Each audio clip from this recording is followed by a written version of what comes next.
E agora prestem atenção. Outrora dócil, e em perigosa senda, o justo seguiu seu curso ao longo do vale da morte. Com a minha idade e nas minhas condições atuais, deveria sempre lavar bem os pés antes de dormir, caso uma ambulância precise vir me buscar à noite.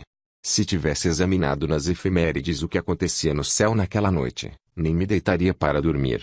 Entretanto, caí num sono muito profundo, recorri ao chá de lúpulo e tomei ainda 2 comprimidos de valeriana.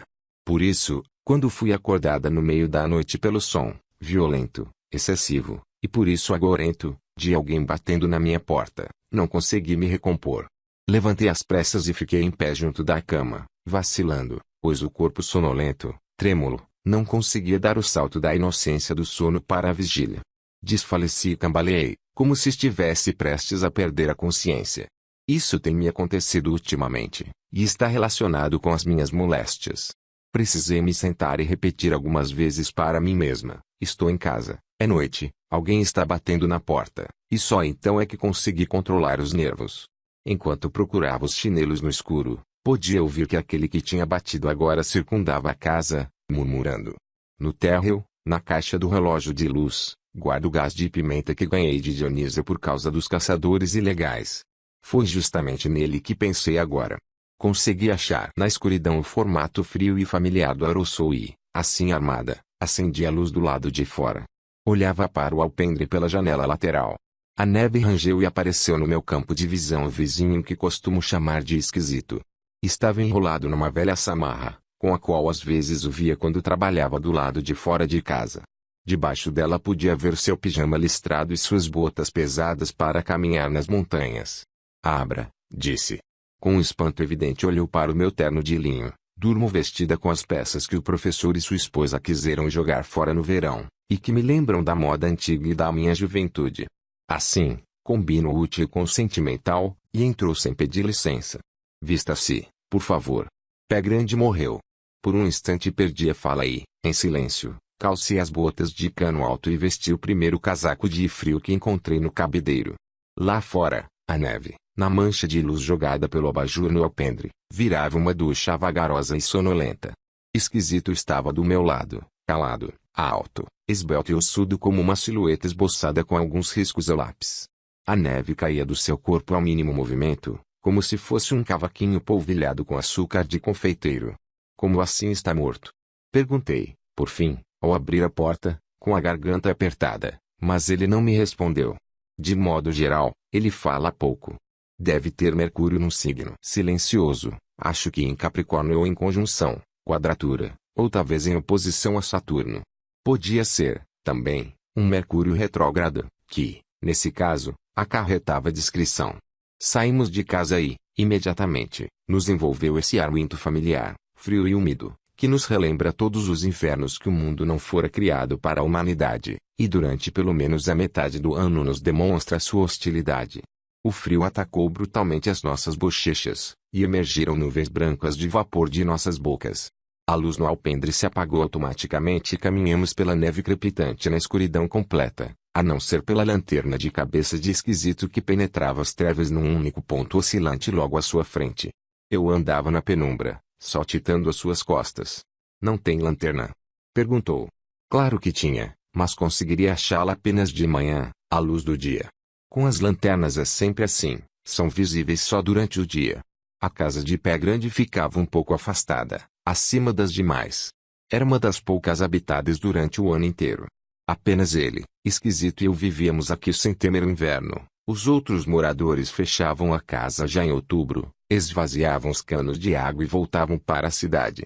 Desviamos então levemente da estrada, desobstruída, que passa pelo nosso vilarejo e se ramifica em trilhas que levem às respectivas casas. Um caminho pela neve profunda, tão estreito que nos obrigava a pisar colocando um pé atrás do outro, alternadamente, enquanto tentávamos manter o equilíbrio, nos guiava até Pé Grande.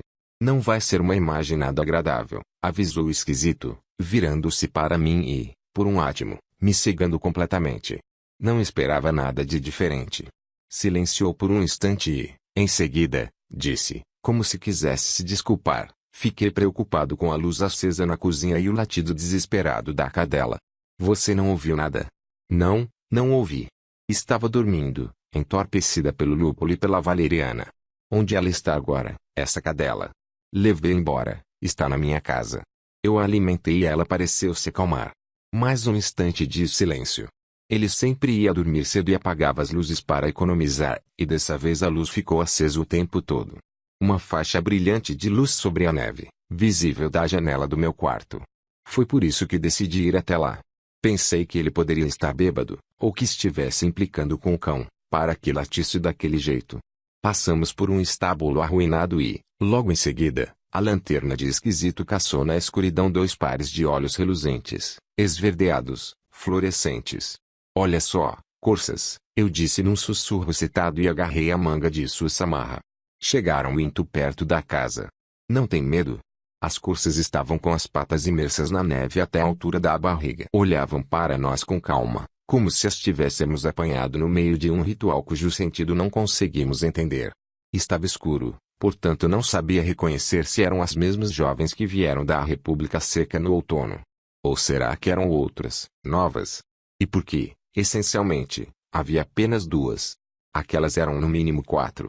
Voltem para casa, eu disse, espantando-as com as mãos. Estremeceram, mas não se moveram. Elas calmamente nos acompanharam com o olhar até a porta. Senti calafrios. Enquanto isso, Esquisito limpava os sapatos, batendo os pés contra o solo diante da porta de uma casa descuidada. As pequenas janelas haviam sido calafetadas com papéis de vedação e plástico. Feltro betumado cobria as portas de madeira. Pedaços de lenha de diversos tamanhos recobriam as paredes do vestíbulo. Era, de fato, um interior desagradável, sujo e descuidado. Sentia-se o cheiro de mofo, madeira e terra, molhada e voraz. O odor de fumaça, de longa data, envolveu as paredes com uma camada de gordura. A porta da cozinha estava entreaberta. Assim, de imediato avistei o corpo de pé grande prostrado no chão. Meu olhar roçou nele fugazmente, para logo recuar. Demorou um bocado antes que eu conseguisse olhar para lá outra vez. Era uma cena horrível. Estava deitado, retorcido numa posição estranha, com as mãos junto do pescoço como se quisesse afrouxar a gola apertada. Ia me aproximando aos poucos, como que hipnotizada. Vi os seus olhos abertos fixados em algum ponto debaixo da mesa. A camiseta suja estava rasgada na altura da garganta. Parecia que o seu corpo tinha travado uma luta consigo mesmo, foi derrotado e se entregou. Fiquei com frio de tanto horror, meu sangue gelou nas veias e senti como se tivesse cedido para o próprio fundo do meu corpo. Ainda ontem havia visto esse corpo vivo. Meu Deus, balbuciei. O que aconteceu? Esquisito deu de ombros. Não consigo ligar para a polícia, o sinal da operadora seca deu interferência outra vez. Tirei meu celular do bolso e digitei o número que conhecia da televisão, 997, e, em seguida, uma voz seca automática ressoou no aparelho. Aqui é assimilação. O sinal vagueia, sem se importar com as fronteiras nacionais. Às vezes, a fronteira entre as operadoras ficava por um tempo na minha cozinha. Outras, se fixava durante alguns dias junto à casa de Esquisito ou no terraço. No entanto, era difícil prever o seu caráter quimérico. Você devia ter subido a colina, o aconselhei tardiamente. O corpo vai enrijecer por completo antes que eles cheguem, disse Esquisito num tom que eu não gostava, particularmente no seu caso, era um tom sabichão. Tirou a samarra e a pendurou no encosto da cadeira. Não podemos permitir que fique. Essa simulação está com um aspecto repugnante, mas, enfim, era nosso vizinho. Olhava para o pobre e retorcido corpo de pé grande e me custava entender que ainda ontem tinha medo desse homem. Não gostava dele. Talvez não gostar fosse até um eufemismo. Deveria, aliás, dizer, ele me parecia repugnante, horrível. De fato, nem sequer o considerava um ser humano. Agora estava prostrado no chão manchado usando uma cueca suja, pequeno e magro, impotente e inofensivo. Ora, um fragmento de matéria que, em consequência de transformações difíceis de ser imaginadas, virou um ser frágil, isolado de tudo. Fiquei triste, extremamente triste, pois mesmo uma pessoa tão desagradável não merecia morrer. Aliás, quem mesmo merece morrer?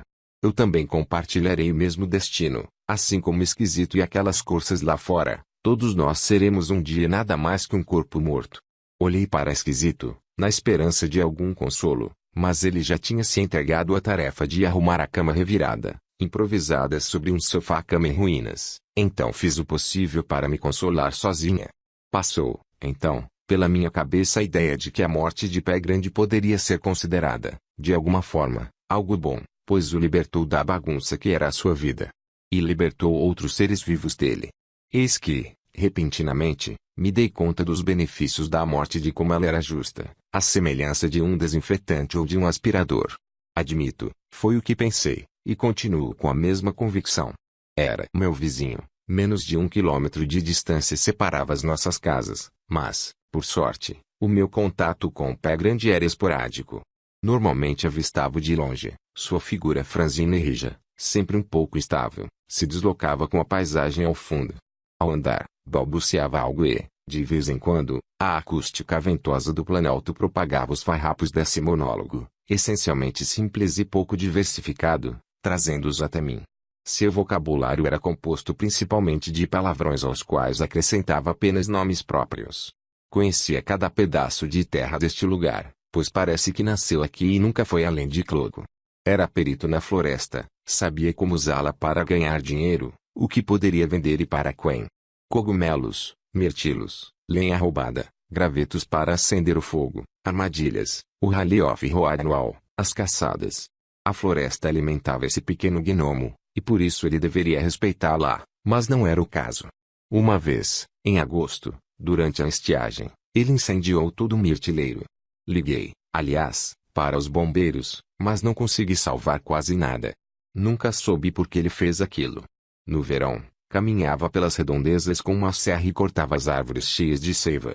Quando chamei sua atenção, reprimindo a raiva com dificuldade, ele respondeu de forma simples: "Cai fora, sua velha." Só que com mais grosseria. Ele sempre ganhava um dinheirinho extra roubando alguma coisa, dando um jeitinho. Quando os veranistas deixavam uma lanterna ou um podador no quintal, Pé Grande sempre aproveitava a ocasião para levar tudo e depois vender na cidade. Na minha opinião, inúmeras vezes deveria ter recebido punições, ou até ido para a cadeia. Não sei como sempre saía impune. Talvez tivesse a proteção de certos anjos, às vezes eles tomam o lado errado. Sabia também que ele caçava ilegalmente de todas as formas possíveis. Tratava a floresta como se fosse sua própria fazenda, tudo que havia lá lhe pertencia. Era do tipo saqueador. Passei muitas noites em claro por sua causa. Por impotência. Algumas vezes liguei para a polícia, quando alguém enfim atendia, minha denúncia era registrada, mas nada acontecia. Pé Grande outra vez percorria o seu caminho com uma armadilha no ombro, gritando de forma agorenta. Uma divindade pequena e malvada. Maldosa e imprevisível. Sempre estava um pouco embriagado, e era provavelmente isso que lhe despertava o humor rancoroso. Balbuciava e batia nos troncos das árvores com uma vara, como se quisesse espantá-las do seu caminho.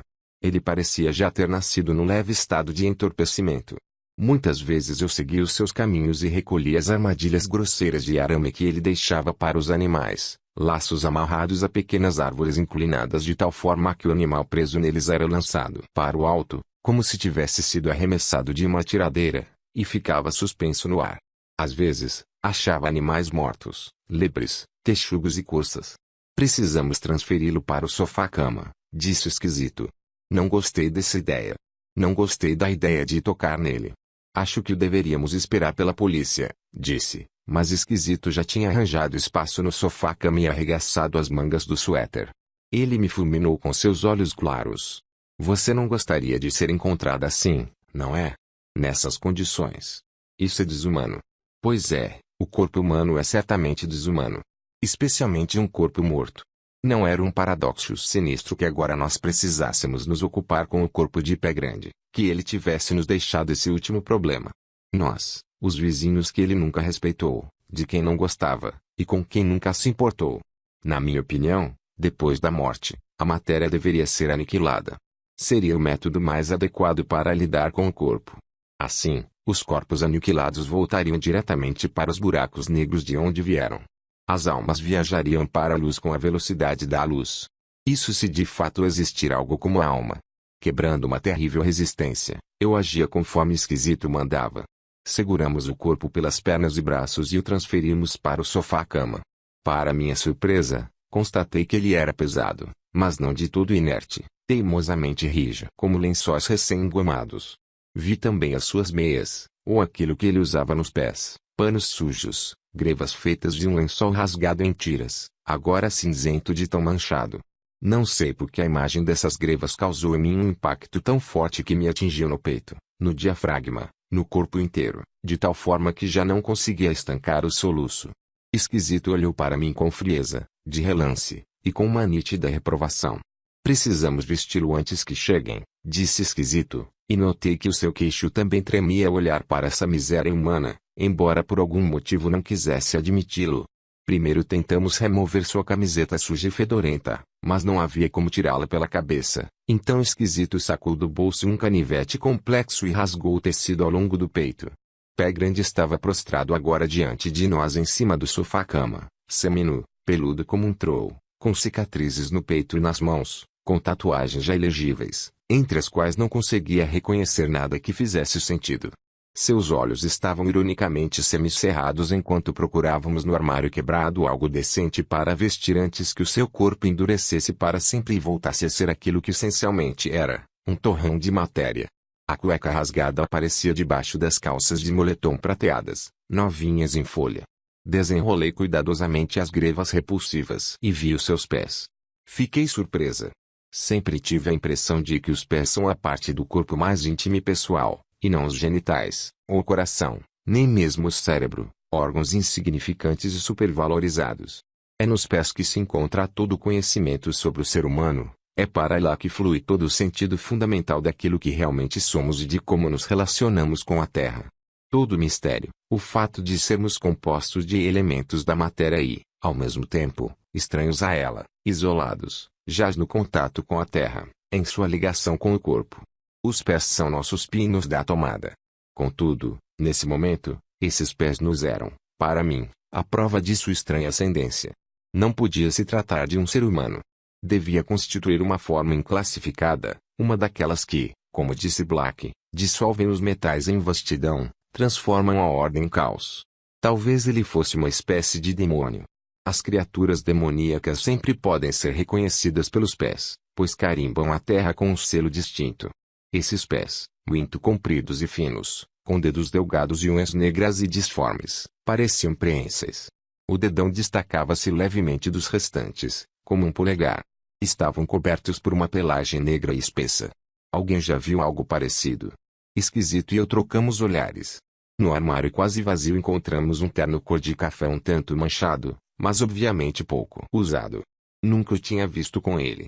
Pé Grande sempre usava valenquis, calças desgastadas, uma camisa xadrez e um colete acolchoado, independentemente da época do ano. Associei o ato de vestir o morto a uma forma de carícia. Duvido que ele tenha recebido tanto carinho enquanto vivo.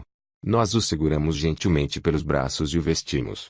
Sustentava seu peso com meu peito e, depois de uma onda inevitável de asco que me deixou nauseada, de repente me ocorreu abraçar esse corpo, dar tapinhas nas suas costas para acalmá-lo e dizer, não se preocupe, vai ficar tudo bem. Não o fiz porque Esquisito estava presente e poderia pensar que era algum tipo de perversão.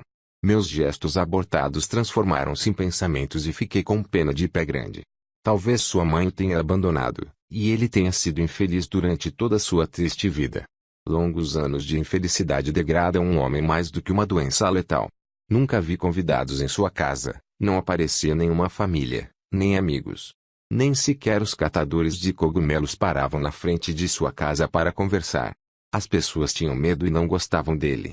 Parece que andava apenas com os caçadores, mas mesmo isso era raro. Eu diria que ele tinha por volta de 50 anos.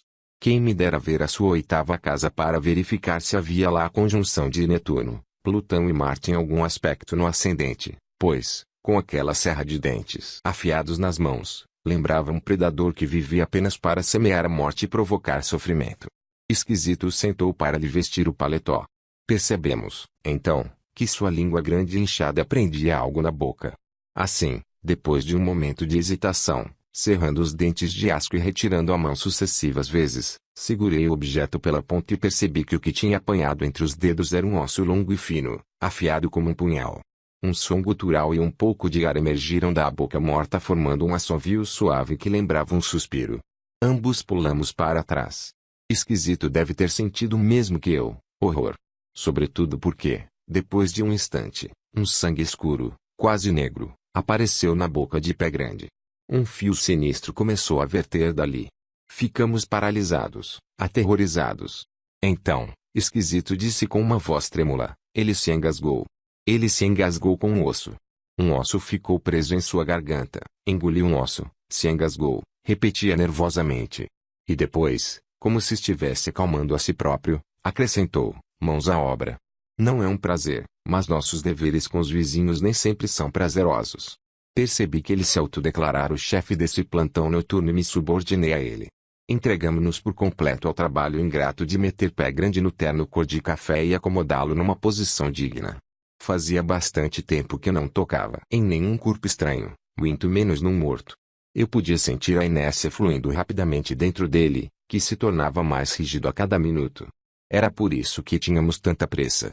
E, no momento em que Pé Grande estava deitado vestido com seu melhor terno, seu rosto enfim perdeu a expressão humana, e ele definitivamente virou um cadáver. Apenas o dedo indicador da mão direita não queria se sujeitar complacentemente à tradicional posição das mãos entrelaçadas, e se erguia para o alto, como se quisesse atrair nossa atenção e interromper por um instante nosso esforço nervoso e apressado. E agora prestem atenção, dizia esse dedo. Agora prestem atenção, há algo que vocês não enxergam, o ponto de partida essencial de um processo oculto, mas digno da maior atenção.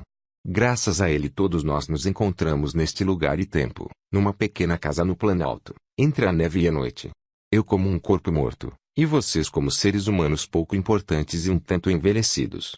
Contudo, é apenas o início. Tudo está apenas começando. Lá estávamos nós, num cômodo frio e úmido, no vazio gelado que tomou conta daquela hora cinzenta e monótona, e me ocorreu que aquilo que se desprende do corpo suga um pedaço do mundo, e não importa o quanto foi bom ou mal, culpado ou imaculado, ele deixa atrás de si um grande nada. Olhei pela janela. Amanhecia e, aos poucos, os vagarosos flocos de neve começaram a preencher esse vácuo. Caíam vagarosamente, vacilando no ar e girando em torno do seu próprio eixo como se fossem plumas. Pé Grande já partira, portanto não havia sentido em guardar qualquer ressentimento ou mágoa. Permaneceu apenas um corpo morto, enfardado num terno.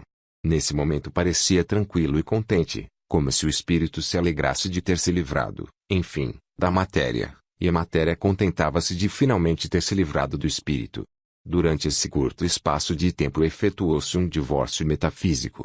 O fim. Sentamo-nos à porta da cozinha e Esquisito pegou uma garrafa de vodka aberta que estava sobre a mesa.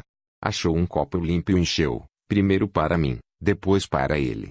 A alvorada, leitosa como as lâmpadas hospitalares, penetrava lentamente pelas janelas nevadas e nessa luz percebi que Esquisito estava com a barba por fazer, uma barba tão branca quanto o meu cabelo, e que o seu pijama de listras esmaecidas aparecia desabotoado debaixo da samarra, que estava suja, com todos os tipos possíveis de manchas. Tomei um grande copo de vodka que me aqueceu por dentro. Acho que cumprimos nosso dever com ele. Quem mais teria feito isso? Disse Esquisito, dirigindo-se mais para si mesmo do que para mim. Era um pequeno filho da mãe miserável, mas e daí? Encheu mais um copo, o tomou de uma vez e depois sacudiu-se, enojado. Claramente não estava acostumado a beber. Vou telefonar, disse e saiu. Pensei que estivesse tonto. Levantei-me e comecei a observar essa terrível bagunça. Esperava achar em algum lugar a carteira de identidade de Pé Grande com a sua data de nascimento. Queria saber, verificar seus números. Sobre a mesa coberta por uma toalha impermeável gasta, havia uma caçarola com pedaços assados de algum animal, na panela ao lado, dormia um pouco de borche sob uma camada branca de gordura. Uma grossa fatia de pão, a manteiga envolta em papel vegetal. No chão revestido de linóleo rasgado ainda havia alguns restos de animais, espalhados, caídos da mesa junto com o prato, o copo e os pedaços de bolacha. Tudo isso estava esmagado, pisoteado no chão sujo. Foi então que vi algo numa bandeja de metal sobre o parapeito da janela que o meu cérebro, num esforço de fugir, reconheceu apenas depois de um longo instante. Era a cabeça de uma corça cortada com precisão. Junto dela havia 4 patas. Os olhos semicerrados devem ter seguido, constante e atentamente, todos os nossos passos. Sim, era uma dessas jovens esfomeadas que, no inverno, se deixam atrair ingenuamente pelas maçãs congeladas e, apanhadas na armadilha, morrem em tormento, estranguladas pelo arame.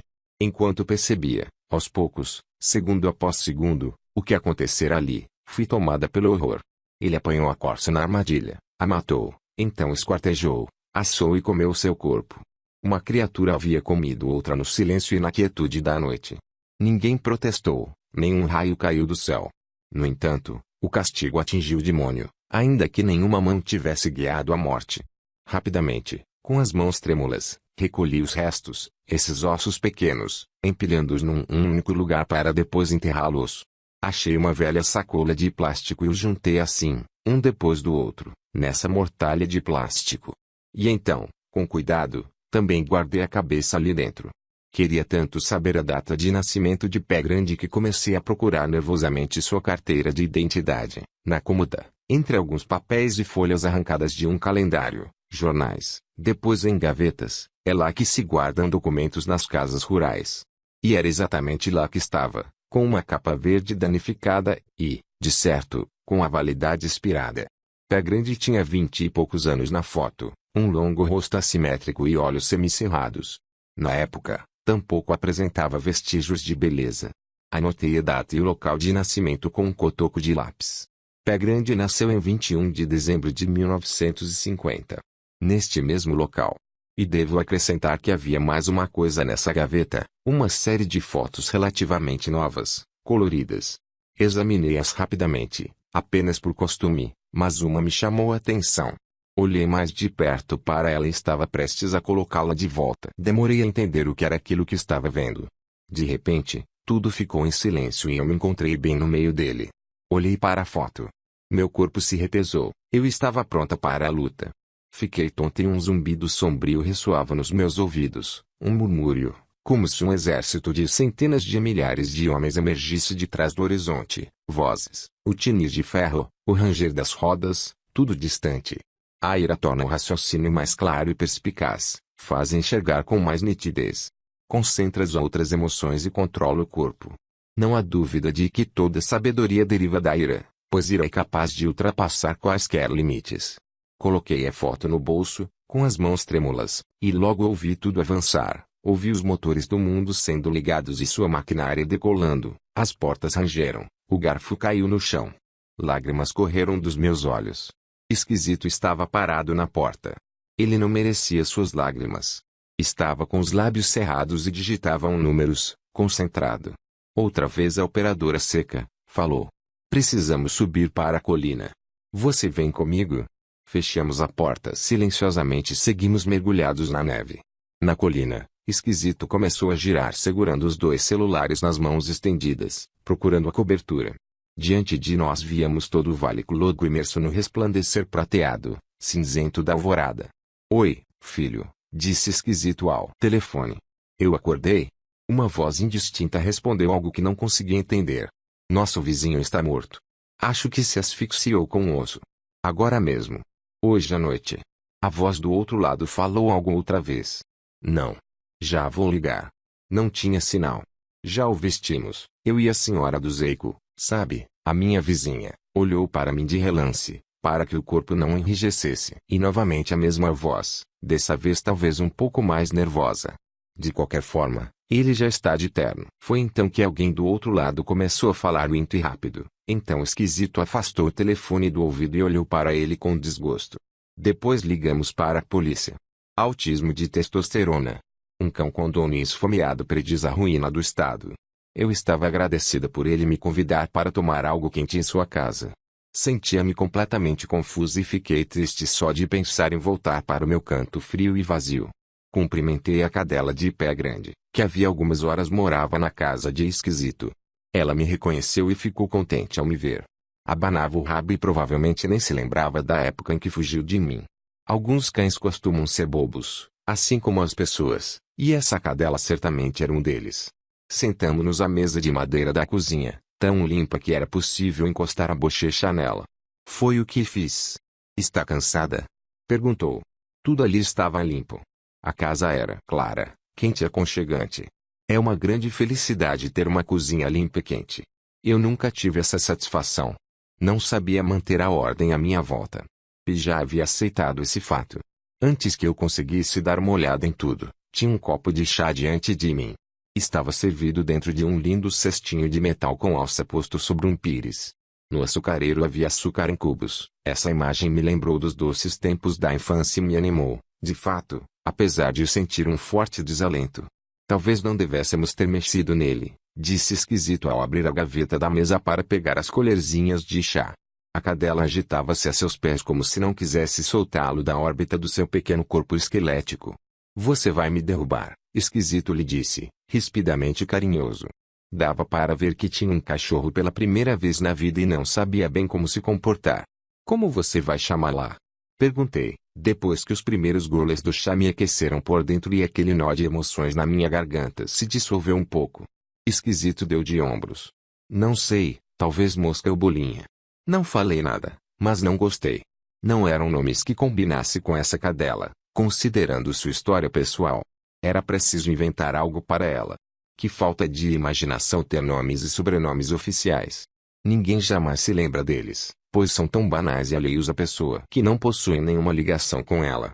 Além disso, todas as gerações têm as suas modas e, de repente, tudo se chama Margarida, Patrício ou, Deus me livre, Janina. Por isso procuro sempre evitar o uso de nomes e sobrenomes. Em vez disso, prefiro adotar denominações que surgem espontaneamente na cabeça quando olho para alguém pela primeira vez. Estou convencida de que essa é a maneira mais adequada de usar a linguagem, em vez de trocar palavras desprovidas de qualquer significado. Por exemplo, esquisito chama-se Swierczynski, é o que está escrito em sua porta. E antes do sobrenome há um S. Será que existe algum nome que começa com a letra S? Sempre se apresentou como Swierczynski. No entanto, não devia exigir que nós travassemos a língua pronunciando isso. Acredito que cada um de nós vê o outro a seu modo, portanto tenho o direito de chamá-lo da maneira que acha adequada e conveniente. Eis que assim nos tornamos plurinominais. Possuímos a quantidade de nomes igual à dos relacionamentos que mantemos. Chamei Swierczynski de esquisito e acho que essa denominação reflete bem as suas características. Mas, agora, quando olhei para a cadela, pensei imediatamente num nome humano, Mariazinha. Talvez por associá-lo com uma órfã, pois seu aspecto era deplorável. Será que, por acaso, ela não se chama Mariazinha? Perguntei. É possível, respondeu. Sim, talvez sim. O nome dela é Mariazinha. Pé Grande também ganhou o seu apelido de uma forma parecida. Não foi nada complicado, foi um nome que surgiu sozinho quando vi suas pegadas na neve. A princípio esquisito chamava de Peludão, mas depois aderiu ao Pé Grande. Isso era um sinal de que eu havia escolhido o nome certo. Infelizmente, não consegui escolher nenhum nome decente para mim mesma. Considero que está registrado nos documentos oficiais escandalosamente incompatível e injusto, Janina. Acho que o meu verdadeiro nome é Emília ou Joana. Às vezes penso que podia ser algo parecido com Catarina, Tobelona ou Medeia. Já esquisito evita ao máximo me chamar pelo primeiro nome. Isso também é um sinal. De algum modo, ele sempre encontra um jeito de se dirigir a mim como você. Vai esperar comigo até eles chegarem? Perguntou. Claro, prontamente concordei, e percebi que não me atreveria a chamá-la de esquisito. Quando se está com vizinhos próximos, não é preciso usar nomes para se comunicar com eles. Quando, passando por perto, o vejo trabalhando no jardim, não preciso usar seu nome para falar com ele. É um grau especial de intimidade. Nosso vilarejo consiste em algumas casas localizadas no Planalto, longe do resto do mundo. O Planalto é um parente geológico distante das montanhas Toloi, o seu prenúncio remoto. Antes da guerra, nosso vilarejo era chamado de Luftzug, ou seja, corrente de ar, mas hoje em dia resta apenas Luftkug, já que oficialmente não possuímos nenhum nome. No mapa aparecem apenas a estrada, algumas casas e nenhuma letra. Sempre venta aqui, as massas de ar atravessam as montanhas do oeste para o leste, da República Seca para cá. No inverno, o vento se torna violento e sibilante, assovia nas chaminés. No verão, se dissipa por entre as folhas e sussurra, nunca há silêncio aqui. Muitas pessoas podem se dar ao luxo de ter na cidade uma casa permanente, oficial, e uma outra, um tanto frívola, infantil, no campo. E é por isso que essas casas têm esse aspecto peculiar, parecem infantis, pequenas, achatadas, com telhados íngremes e janelas minúsculas. Todas foram construídas antes da guerra conforme o mesmo modelo, as paredes mais compridas viradas para o leste e oeste, uma parede curta para o sul, e a outra, com estábulo adjacente, virada para o norte. Apenas a casa da escritora é um pouco mais excêntrica, com terraços e varandas por toda parte. Não se pode estranhar o fato de que as pessoas abandonam o Planalto no inverno. É difícil morar aqui entre os meses de outubro e abril, tenho experiência nesse quesito. Todos os anos cai uma enorme quantidade de neve, que o vento esculpe formando montes e dunas.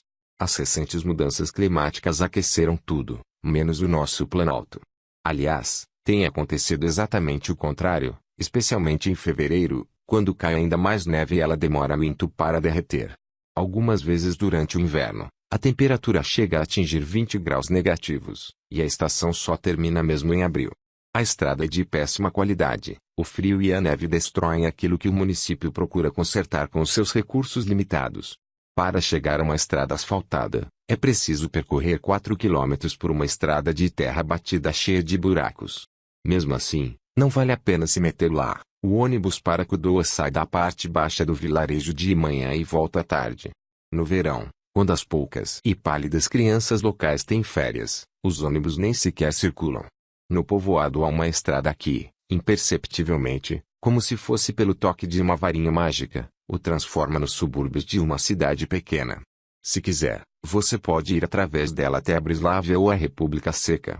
No entanto, há pessoas que não se incomodam com nada disso. Se quiséssemos nos envolver nesse tipo de investigação, haveria muitas hipóteses a explorar. A psicologia e a sociologia teriam muitas linhas de pesquisa para sugerir, mas eu, particularmente, não tenho nenhum interesse por esse tipo de assunto. Por exemplo, Esquisito e eu enfrentamos o inverno corajosamente. Aliás, não é uma expressão muito sensata, enfrentar. Nós antes esticamos o queixo para a frente num gesto belicoso, assim como fazem aqueles homens que ficam na ponte no vilarejo. Se são provocados com uma palavra desagradável, dizem, desafiando, como é que é? Como é que é? De certa maneira nós também provocamos o inverno, mas ele nos ignora igual ao resto do mundo. Velhos excêntricos. Hippies patéticos. O inverno envolve tudo aqui de forma encantadora com um algodão branco e encurta o dia ao máximo. Portanto, se por acaso você passar a noite em claro, pode acordar na escuridão da tarde do dia seguinte, o que, confesso, tem acontecido comigo cada vez mais desde o ano passado. O céu, escuro e baixo, paira sobre nós como uma tela suja onde as nuvens travam batalhas ferozes. Nossas casas servem para nos proteger desse céu. Caso contrário, ele penetraria o interior do nosso corpo, onde, como uma pequena esfera de vidro, a nossa alma está instalada. Caso algo assim realmente exista. Não sei o que Esquisito fez durante esses meses de escuridão, porque não mantemos muito contato, embora, não nego, contasse com algo mais. Cruzamo-nos algumas vezes por semana e então nos cumprimentamos, trocando poucas palavras. Não nos mudamos para estes lados para convidar uns aos outros para o chá. Esquisito comprou sua casa um ano depois que eu comprei a minha, e parece que tinha decidido começar uma vida nova como alguém que esgotou todas as ideias e os recursos com a vida antiga. Supostamente, teria trabalhado num circo, mas não sei se no cargo de contador ou acrobata. Prefiro pensar que era acrobata. Quando manca, imagino que há muito tempo, nos belos anos 70, durante uma apresentação especial, algo fez com que falhasse em segurar a barra, e caísse do alto no chão coberto de serragem. Mas, depois de uma longa reflexão, admito que a contabilidade não é uma profissão tão ruim, e o amor pela ordem, próprio dos contadores, me inspira total respeito e aprovação. O amor de Esquisito pela ordem é evidente em seu pequeno quintal. A lenha para o inverno está empilhada em montes engenhosos que lembram espirais. O resultado é uma pilha de proporção áurea. Essas pilhas podem ser consideradas uma obra-prima local. Não consigo resistir uma bela ordem em espiral. Quando passo por lá sempre paro um instante e admiro essa cooperação construtiva das mãos e da mente que, mesmo com uma coisa tão banal como a lenha, expressa o movimento mais perfeito no universo. Na trilha diante de sua casa, Esquisito espalhou uma camada de cascalho tão uniforme que parece um cascalho especial, um conjunto de seixos idênticos, selecionados manualmente em pedreiras e fábricas de cascalhos subterrâneas operadas por kobolds. Nas janelas, há cortinas limpas com todas as pregas uniformes. Suponho que deva usar um aparelho especial para conseguir isso. E as plantas no jardim também são limpas e arrumadas, rijas e esbeltas, como se fizessem exercícios para se manter em forma. Esquisito acabou de me servir o chá e enquanto andava pela cozinha vi os copos arrumados uniformemente em sua cômoda e uma capa intacta sobre a máquina de costura. Então também tinha uma máquina de costura. Envergonhada, enfiei as mãos entre os joelhos. Fazia muito tempo que não lhes dedicava uma especial atenção. Bem, tenho a coragem de admitir que minhas unhas estavam simplesmente sujas. Quando ele pegou as colherzinhas de chá, por um instante a sua gaveta se revelou para mim e eu não conseguia tirar os olhos dela. Era larga e rasa como uma bandeja. Dentro, em pequenos compartimentos, havia todos os talheres e outros utensílios indispensáveis numa cozinha. Todos possuíam seu próprio lugar, embora eu nem conhecesse a grande maioria. Os dedos ossudos de Esquisito escolheram deliberadamente 2 colheres que pousaram em seguida sobre os guardanapos em tom-se de um cinza esverdeado junto às xícaras com chá. Infelizmente, um pouco tarde demais, pois eu já havia tomado o meu. Era difícil conversar com o Esquisito. Ele falava muito pouco, e se não podíamos trocar ideias, era preciso ficar em silêncio. É difícil conversar com certas pessoas, particularmente homens. Tenho uma teoria a respeito disso. A partir de certa idade, muitos homens desenvolvem autismo de testosterona, que se manifesta lentamente como uma deficiência de inteligência social e da habilidade de comunicação interpessoal que compromete a formulação de ideias. Um ser humano atacado por essa moléstia torna-se taciturno e parece imerso em seus pensamentos. Mostra-se mais interessado pelas diferentes ferramentas e maquinarias. Sente-se atraído pela Segunda Guerra Mundial e por biografias de pessoas famosas, geralmente de políticos e malfeitores. Sua capacidade de ler romances desaparece quase por completo, pois o autismo de testosterona interfere no seu entendimento psicológico dos personagens. Acho que Esquisito sofria dessa moléstia. Contudo, nessa manhã particular era difícil exigir de alguém qualquer tipo de eloquência. Estávamos completamente soturnos. Por outro lado, sentia um grande alívio. Às vezes, pensando de uma maneira mais abrangente, ignorando algumas limitações da mente, e considerando as ações pessoais, é possível conscientizar-se de que a vida de alguém não é necessariamente boa para os outros. Acho que todos aqui concordarão comigo. Pedi mais um copo de chá só para poder mexê-lo com a linda colherzinha. Uma vez eu denunciei pé grande à polícia, eu disse. Por um instante, Esquisito parou de enxugar o prato para as bolachas. Por causa do cachorro. Sim. E da caça predatória. Mandei cartas para denunciá-lo. E aí? Nada. Você está querendo dizer que foi bom ele ter morrido, não é? Antes do último Natal fui até a delegacia para registrar a queixa pessoalmente. Até então escrevia cartas.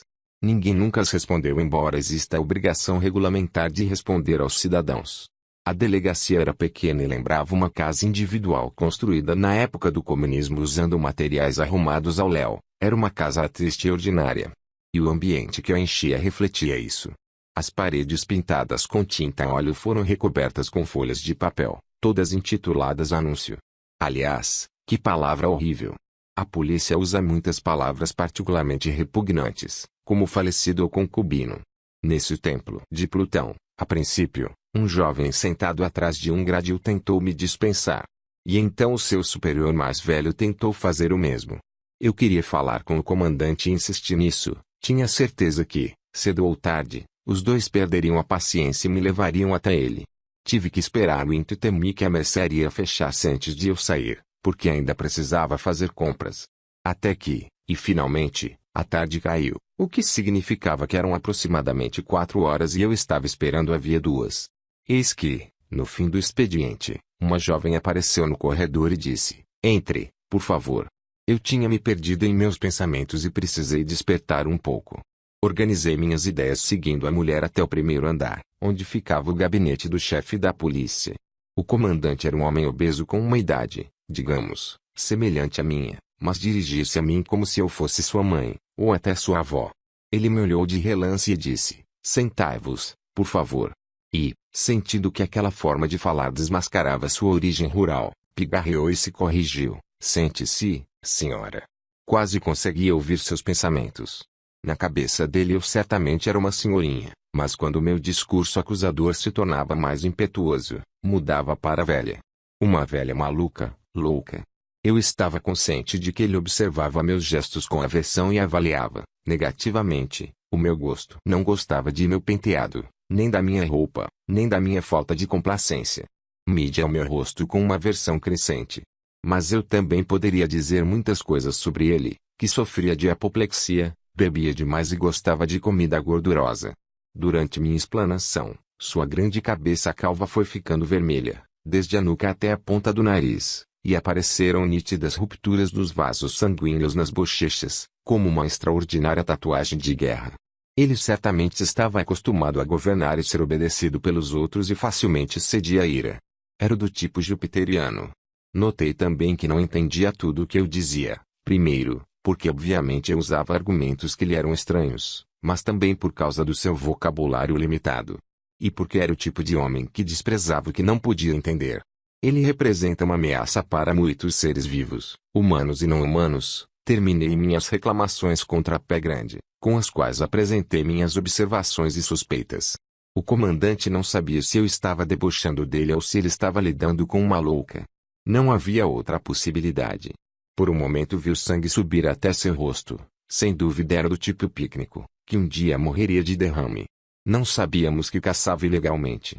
Vamos tratar do caso, disse com os dentes cerrados. Por favor, volte para casa e não se preocupe com isso. Eu conheço. Tudo bem, eu disse em tom conciliador. E ele se levantou, apoiando-se nas mãos, o que era um nítido sinal de que a audiência havia terminado. Quando chegamos a uma certa idade, precisamos entender que as pessoas sempre ficarão irritadas conosco. Antes, nunca tinha percebido a existência ou significado de gestos como acenar com a cabeça rapidamente, desviar o olhar, repetir sim, sim, feito um relógio, ou checar as horas, ou esfregar o nariz. Mas agora entendo muito bem que esse teatro todo só quer expressar uma simples frase: dá um tempo, sua velha. Às vezes fico pensando se um jovem bonitão ou uma morena curvilínea seriam tratados da mesma forma se dissessem as mesmas coisas que eu.